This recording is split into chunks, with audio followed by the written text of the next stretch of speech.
And here we are again, another adventure. So Lauren primarily rides the Speed Triple, and the other day she called me because she noticed that she had clutched in to come to a coast. The bike started stopping kind of on its own, and she looked out and she noticed steam or smoke coming from the rotor. It turned out the fork had been leaking, saturated the brake pad and caused it to swell, which put pressure on the rotor and essentially overheated it. So we're supposed to be going on a motorcycle trip, basically 2 weeks, and these two bikes are the ones. So as I started to tear this one down, this one needed an oil change anyways. It's got fork leaks. This one's got fork leaks.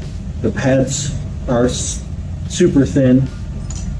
I don't know if I'll be able to even make this show up on camera, but stupid thin. Which it's been several years since I changed the brakes on that one. This one's got brakes more recent, but obviously they're trash because they've soaked up fork oil. So going to rebuild the forks on both of these, and then while I was went ahead and washed these up outside. Still a little bit grime on them. These are very similar to a traditional fork. I'm going to remove this clamp so I have access to the dust shield. Go ahead and pop this end cap off here to get to the damper bolt to get it loose, and then I'll be taking this top cap free.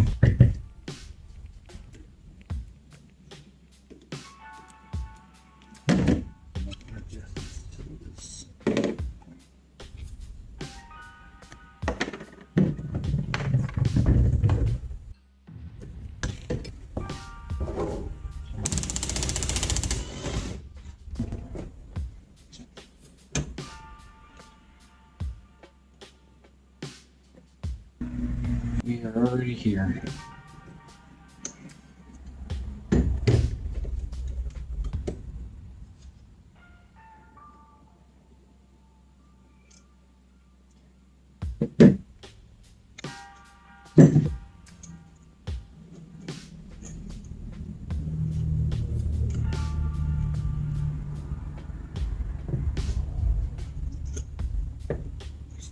Hopefully we will remember.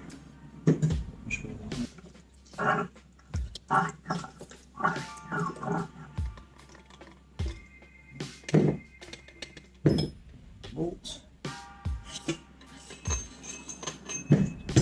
Rod. Okay. So separating these is real easy after I get this dust seal out. So you want to try.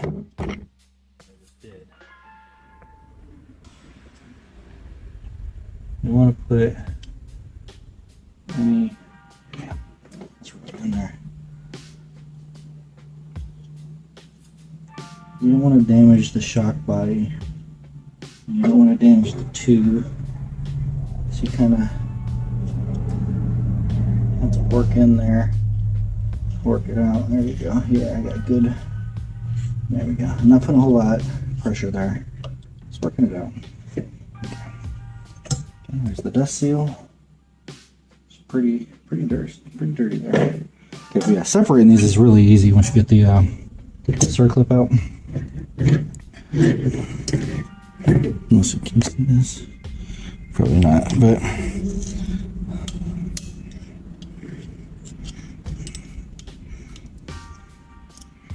circlip comes out real easy. And now you just give it a good slam.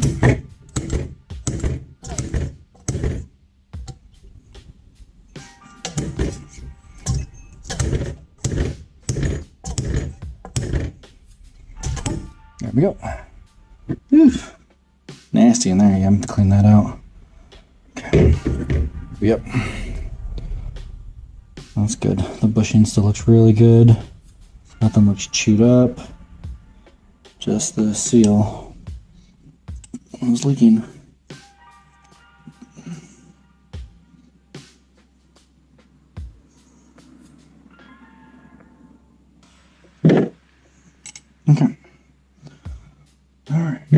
That's that part. Trim another towel. So, as you can see, it's pretty straightforward. There's not a whole lot to these. Just a couple little pre-steps that you have to take, and then an assembly order. I don't have the seals on hand. I believe they're supposed to be here tomorrow. So I'm gonna go ahead and disassemble the other one, get them kind of set off to the side, and I'll get them put back together tomorrow, hopefully.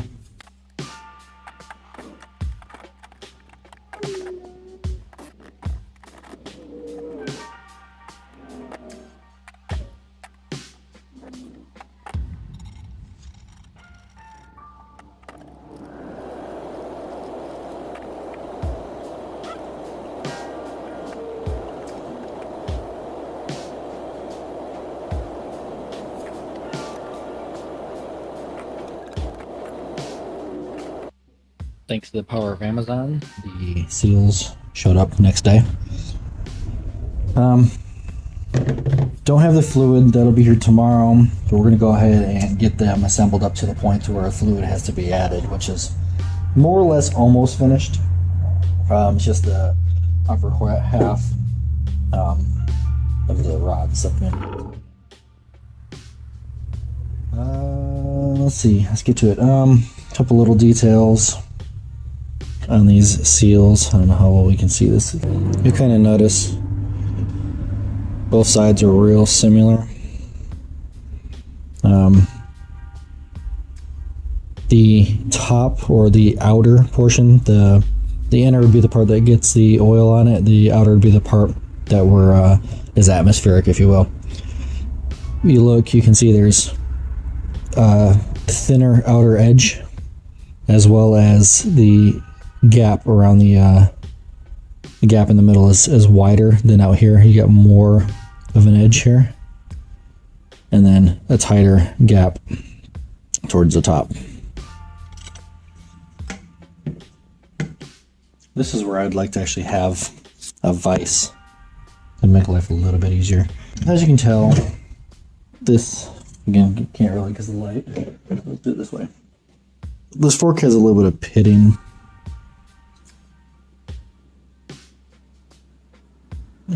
So if you just try to slide the seal down over it, plus with this upper edge being kind of sharpish, you tear up the seal. So there's a couple of tricks that you can do. One of them is the method I used to do, which is where you take like a thin piece of plastic, like a milk jug, something with a smooth surface, and you wrap it around. And you kind of guide that down with the seal until you get to your spot, and then you remove it. The method I've been using, I guess it's been a few years since I've done this, but the method I use these days is basically like a Ziploc bag over top of it covered in oil, and that helps slide it down nice and easy.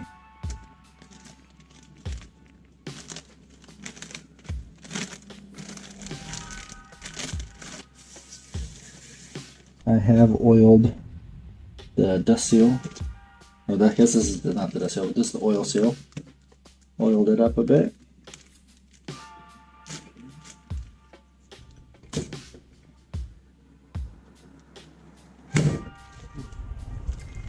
Fall down a little bit harder than intended. Alright, push it in as far as I can by hand.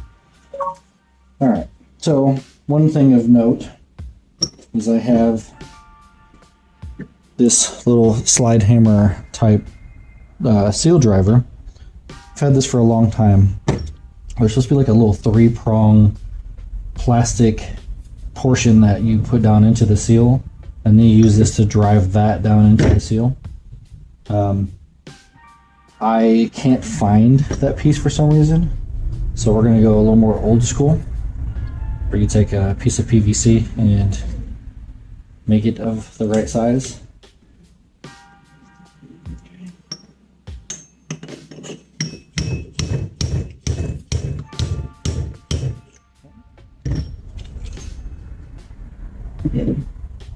And one way you'll know for sure that it's dropped far enough down is you'll take your circlip and you pop that in place, and if you feel it click in,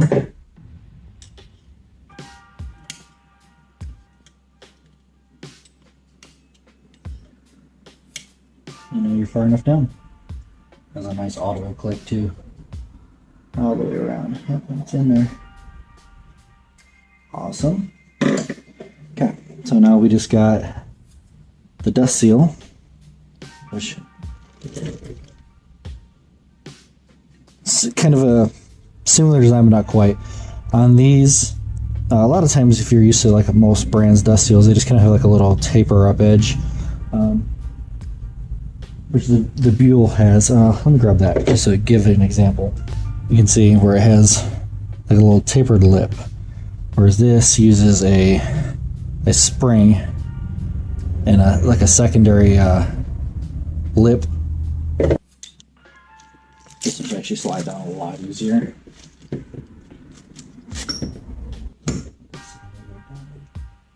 Push it in. Alright, so now we have the damper rod.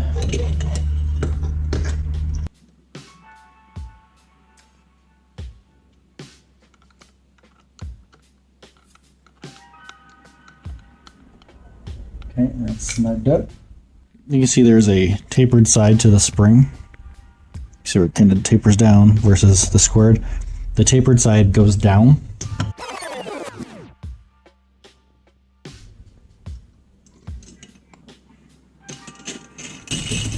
The forks call for it's a little under 600 milliliters per fork, and then you have to set an air gap.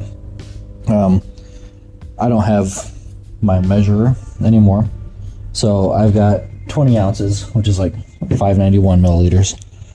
And it doesn't really matter anyways. If you're slightly over, we're using this to pull the excess fluid out after we go to set the air gap. So basically we're going to flip these things up, we're going to fill them full, and we're going to prime the damper rod, and then we're going to suck out the excess, and then move on to the next one. Well, after we close it off and everything.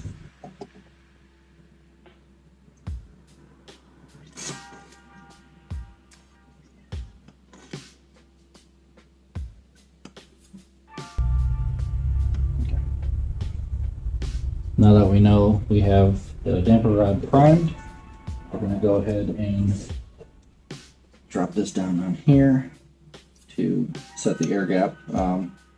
I've already got it preset. It's at 78 millimeters.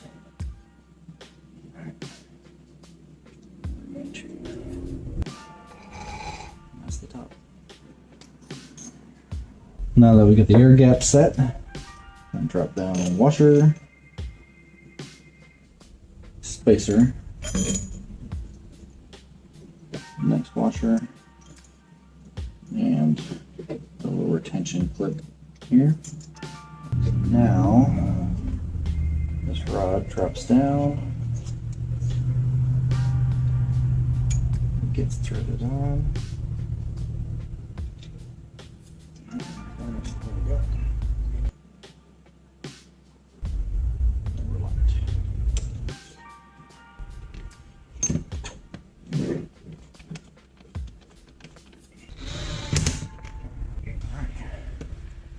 That is one.